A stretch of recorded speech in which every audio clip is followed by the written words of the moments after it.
Oiê, volvi. Chicos, tuve um problema com meu ordenador. Ele estava quase sem energia, então meu computador estava descarregando. Por isso que eu precisei interromper o vídeo anterior, tá? Porque senão a gente não ia conseguir concluir. E aí eu tive que encontrar o meu carregador, tá?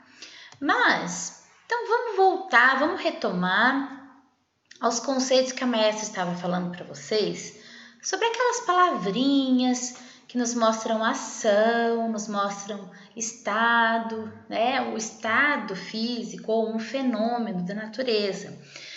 As palavrinhas que geralmente terminam em ar, er ou ir. Por que geralmente? Porque a gente só vai poder conjugar se aquela palavra for conjugada. Como assim? Os verbos, eles são terminados em 3 conjugações. Verbos que terminam em ar, verbos que terminam em er, verbos que terminam em ir. Isso não quer dizer que se a palavra terminou em ar, ou er, ou ir, ela vai ser conjugada. Ela só vai ser conjugada se aquela palavra ela for, né, uma palavra que expresse ação, uma palavra que expresse um estado ou um fenômeno. Então, por exemplo, lunar, que é luar no português. Eu vou poder conjugar lunar, yo, lune, tu, lunar, não tem como, né? Então, a gente só conjuga aquelas palavrinhas que vão mostrar alguma mudança com relação ao sujeito, à pessoa ou ao objeto. E aí a maestra já tinha mostrado para vocês, né, o verbo ser no espanhol, e nós íamos começar a falar do verbo lhe amar, tá? Por que lhe amar, não lhe amar-se? Esse ser aqui, ele indica que o verbo lhe amar está numa posição de verbo reflexivo. Isso quer dizer, o que são verbos reflexivos? É quando os verbos indicam que a ação ela recai sobre quem está falando, recai sobre aquela pessoa mesma. Então, eu pego o verbo lhe amar, ele fica lhe amar-se. Então, isso é um verbo reflexivo. Para ser reflexivo, esse verbo tem que indicar alguma coisa que possa ser feita sobre o sujeito. Então, lhe amar-se, banhar-se, que é tomar banho, cepilhar-se, que é escovar os dentes, são verbos que indicam ações que são realizadas e praticadas pelo hablante. E aí, claro que na hora de conjugar, a gente tem que tirar o se daqui dessa posição e trazer ele antes do verbo. E aí, claro que para cada sujeito, esse verbo vai ficar de uma maneira. Então, ó, fica yo me llamo, tu te llamas, él, ella ou usted se llama, nosotros nos llamamos, vosotros os llamais, ellos, ellas e ustedes se llamam. Então, para cada pronome sujeito, a gente vai ter um pronome complemento. Para yo é me, para tu é te, para ele, ela e usted é se, para nosotros e nosotras é nos, para vosotros e vosotras é os, para eles, elas e ustedes é se. E eu não posso utilizar esses pronomes complementos com qualquer verbo, tanto que eu não usei com o verbo ser, não vou usar com o verbo viver.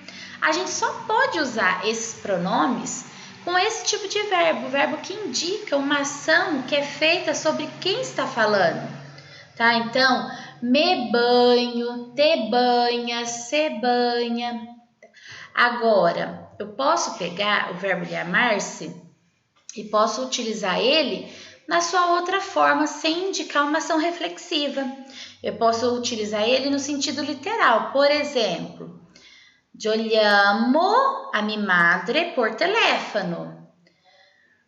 Tu llamas a sua madre por teléfono? Então, uma coisa é eu utilizar o verbo lhe amar-se para indicar o meu nome.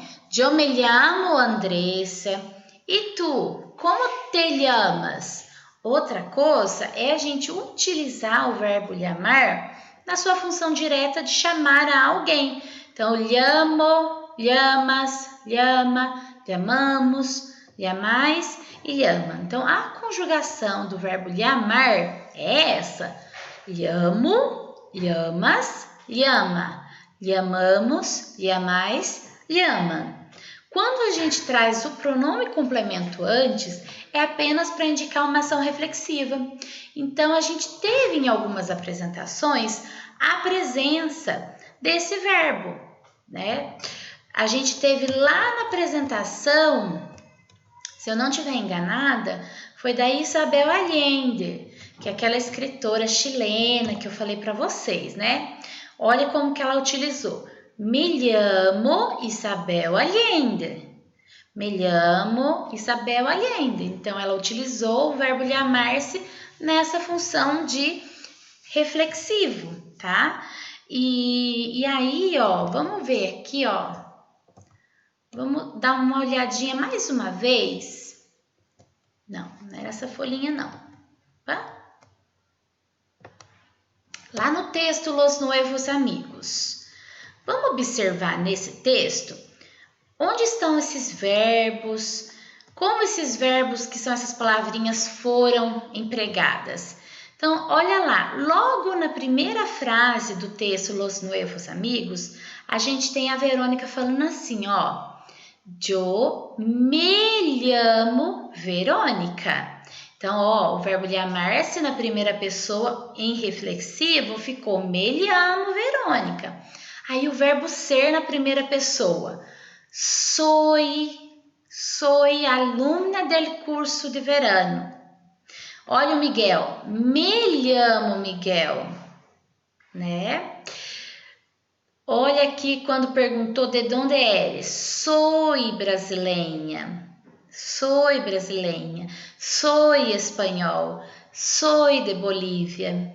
Então, é muito importante que a gente comece a perceber e entender as estruturas gramaticais nas frases, nas conversações. Então, para existir conversação, precisa ter esquema gramatical. O esquema que a maestra apresenta para vocês é fazer vocês reconhecerem agora essas palavrinhas. Então, primeiro a gente lê o texto, nós falamos, fizemos conversação. Agora eu faço vocês perceber as palavras que vocês já usaram intuitivamente, mas entendendo que essas palavras são verbos, que esses verbos conseguiram indicar para a gente o lugar, indicar quem é a pessoa, o que a pessoa faz. Então, não se preocupem nesse momento do estudo. Ai, meu Deus, eu tenho que memorizar tudo isso. Isso aqui é para conhecimento. Quanto mais vezes vocês verem, mais vocês vão internalizando e vão aprendendo. Então, é claro que é importante que vocês não se esqueçam o que é um pronome pessoal, quais são os pronomes, mas intuitivamente a gente já fala, já fazemos uso, né? Eu sou, tu eres, vocês já fazem esse uso. Então, vamos mais uma vez com o verbo ser? Eu sou, repitam em casa, hein? Tu eres. Ella, usted es. Nosotros y nosotras somos. Vosotros y vosotras sois. Ellos, ellas y ustedes son. Muy bien. E o verbo llamar-se, espero que vocês tenham entendido. Caso tenha ficado alguma dúvida, vocês podem me perguntar depois, tá? Mas é isso. Se o verbo indicar uma ação reflexiva, geralmente ele já vem com esse ser mesmo.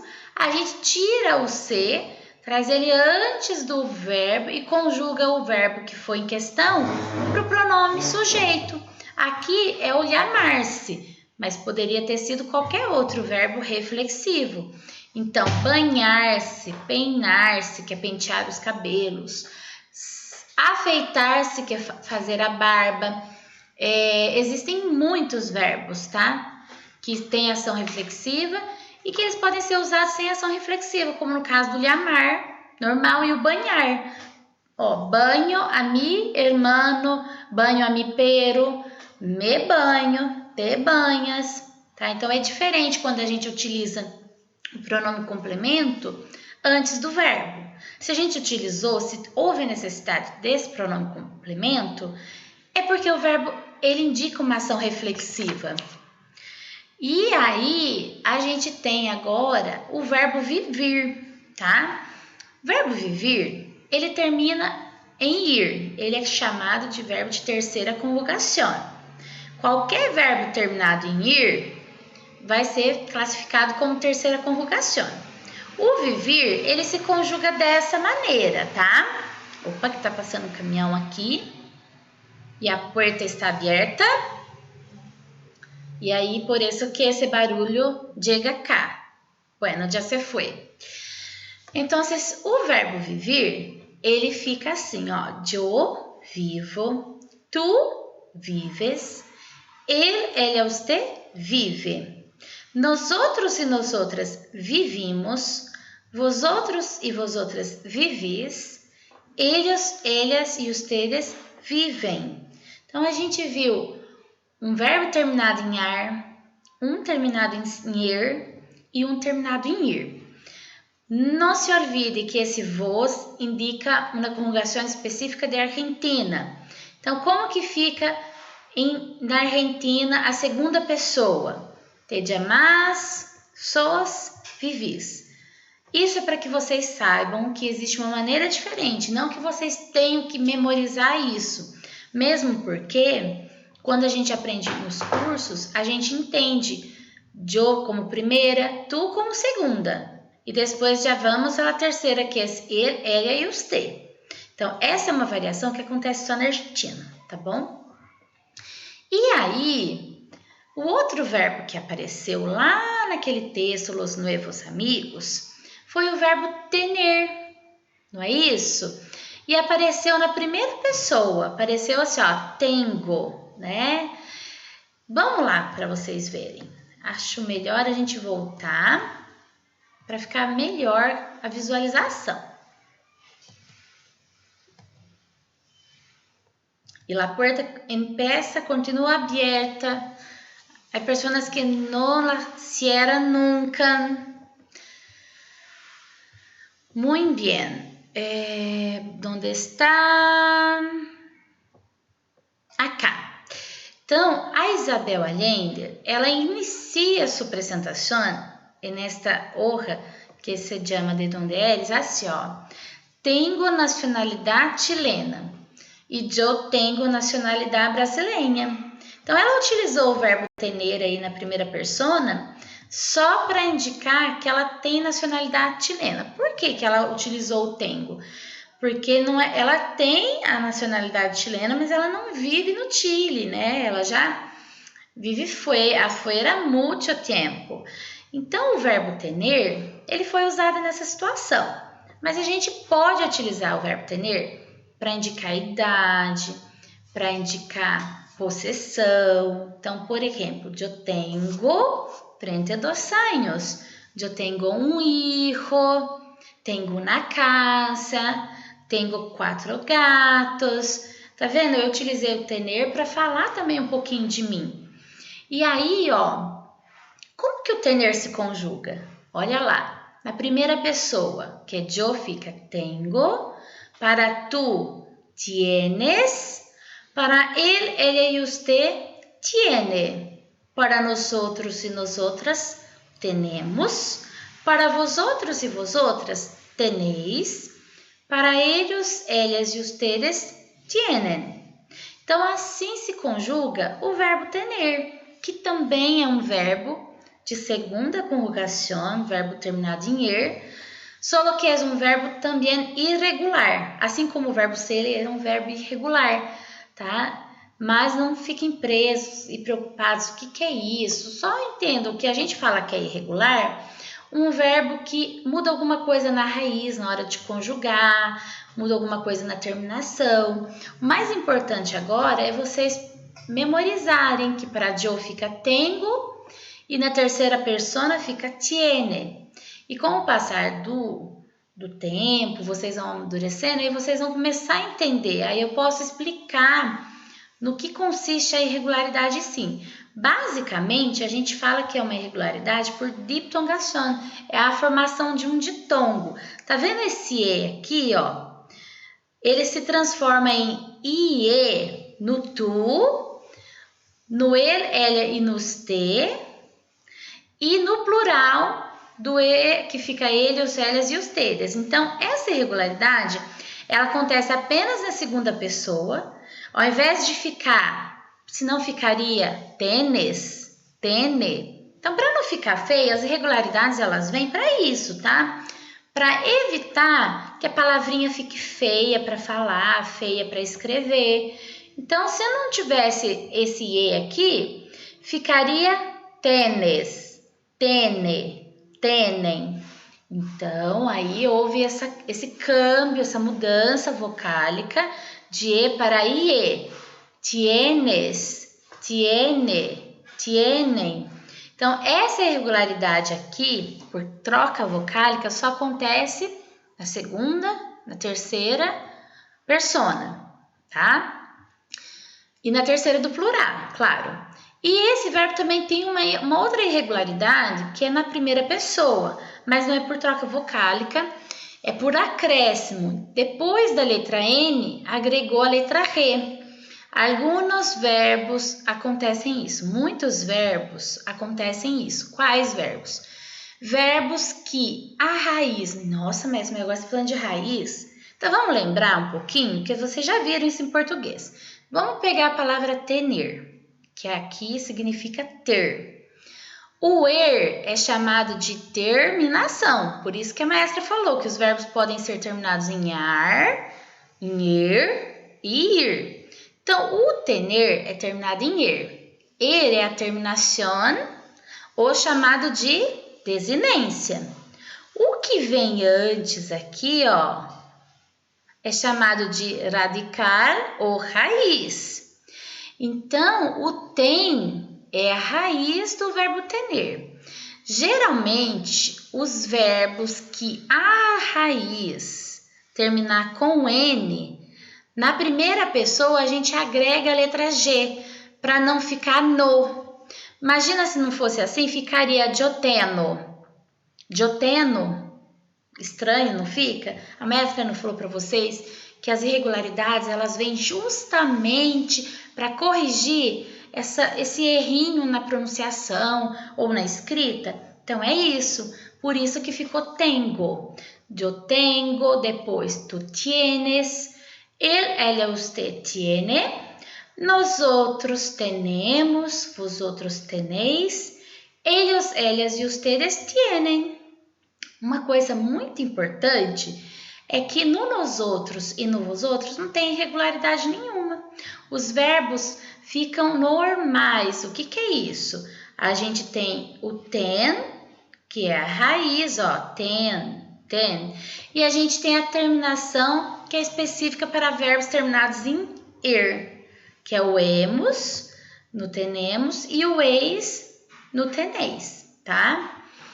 Depois, quando a gente for perceber a classificação dos verbos terminados em ar, em er ou ir, de repente fará mais sentido, mas no momento eu quero mostrar o uso desses verbos nas apresentações no espanhol. Tá? Então, quero que vocês enxerguem a presença dessas palavrinhas nos textos que a gente já leu e que nós trabalhamos anteriormente. Tranquilos?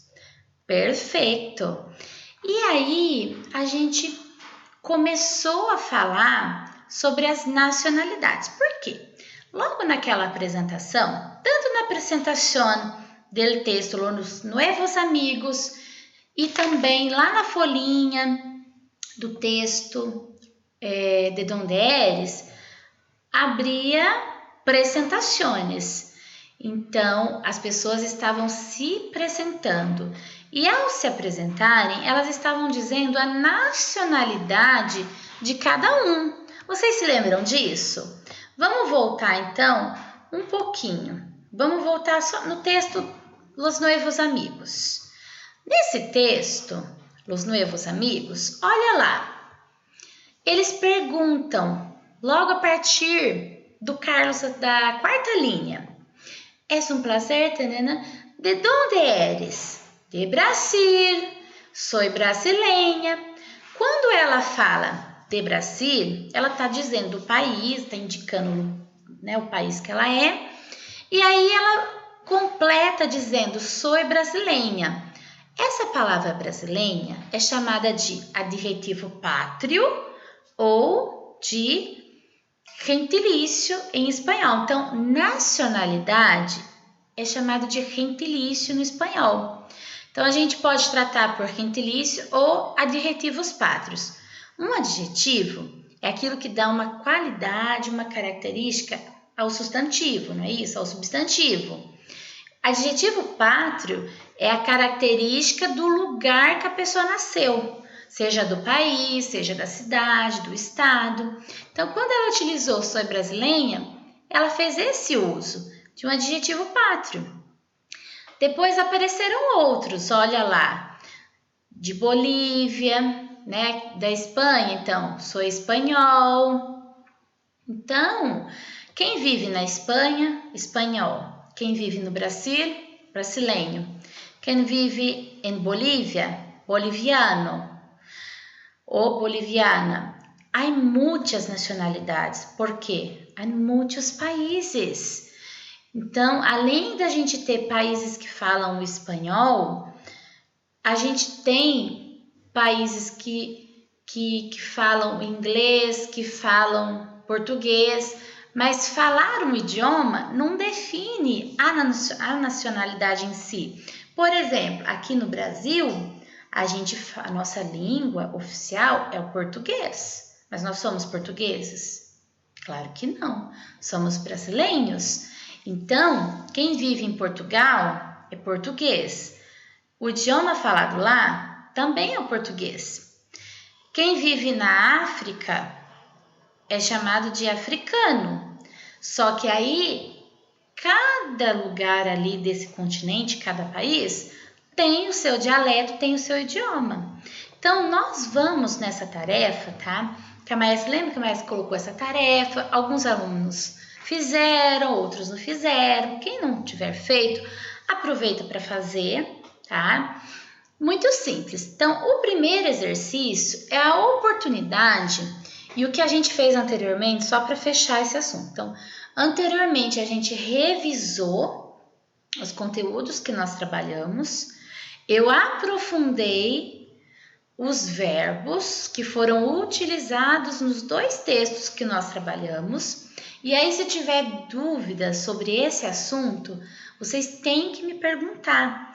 Podem mandar mensagem, tanto por WhatsApp, né, pelo meu WhatsApp pessoal, ou vocês podem deixar mensagem pela plataforma, o que fica mais fácil. Pela plataforma é melhor, porque fica registrado que vocês estão acessando a plataforma e é uma maneira da gente contabilizar que vocês estão fazendo mesmo, tá? Fica provado. Então, se tiver dúvida, me escreve lá, por favor.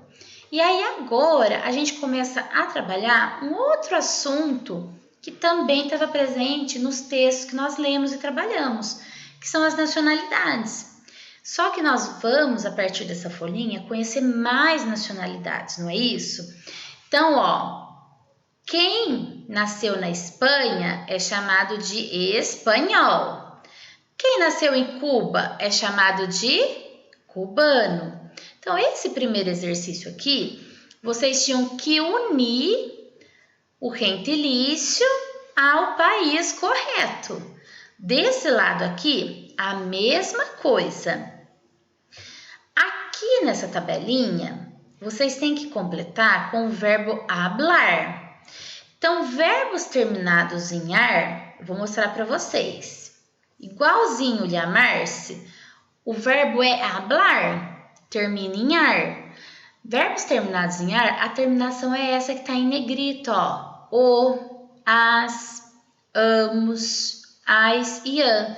Então, é só a gente substituir a raiz, que não vai ser lhan, vai ser hable.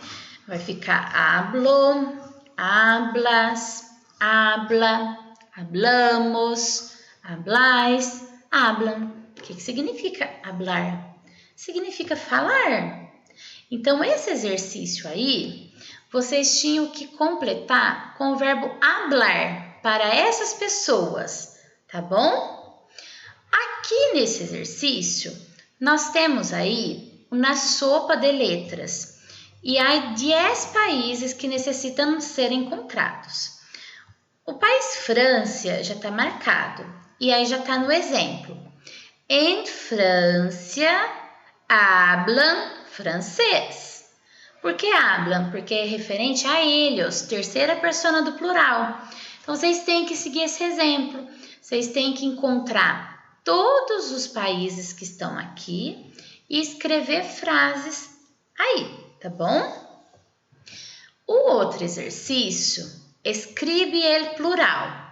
Então, a gente tem todos os verbos aqui conjugados em soe, na primeira pessoa. O plural de soe vai ser somos. E aí vocês têm que passar ao plural essas nacionalidades, esses gentilícios de cá. Então, soy cubano ficou somos cubanos. Soy brasileiro ficou somos brasileiros.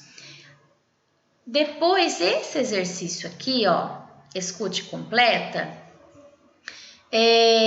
vocês não são para todos, tá? Essa parte aqui, a maestra vai deixar postado lá pela plataforma a correção. Porque vocês tinham que ouvir e completar, tá? Porque era um exercício para treinar a escuta de vocês. Então, vocês tinham que escutar e completar. Como a gente já tinha feito essa outra parte, eu vou só colocar pela plataforma e vocês vão conferir. Então, aqui, ó, eu já tenho essa atividade feita, tá? Eu vou postar pela plataforma, vocês confiram, por favor, se vocês conseguiram acertar tudo, tá? E aí, ó, eu só quero chamar a atenção para vocês, por exemplo, aqui, ó. Tá vendo que tá amarelinho? Eu grifei aqui, ó. Então, japonês, francês, depois eu grifei estadunidense, canadiense. Por quê? É importante que vocês percebam que é mais fácil a gente memorizar nacionalidade por terminação, porque muitos países têm a mesma terminação. Então, olha lá. Estadunidense é a mesma terminação de canadiense. Então, ambas terminações terminam com iense. E uma coisa importante de quem nasceu nesses países, é que não tem variação. Tanto para homem quanto para mulher, vai utilizar essa terminação. Então, ela é estadunidense, ele é estadunidense. Então, ela e ele são canadienses. Não muda. A mesma coisa, aqui, ó, francês e japonês. Aqui já vai ter alteração para o feminino. Então, japonês, japonesa, francês, francesa. Quem vive no Brasil, brasileiro, brasileira. Quem vive não, quem nasceu, né? Quem nasceu, porque só viver não quer dizer, a pessoa precisa ter nascido, tá? Então, a gente começa agora a trabalhar mais a fundo nessas atividades, tá? Reforçando o uso das nacionalidades. Eu quero que vocês vejam se vocês conseguiram fazer essa atividade que eu deixei como proposta de começar a trabalhar agora os gentilícios. E aí, a próxima aula, a gente vai falar mais a fundo sobre esse assunto. Vamos dar sequência nesse ponto. Espero que tenham aproveitado. Qualquer dúvida, me escrevam, me perguntem, por favor. Hasta luego! Besitos!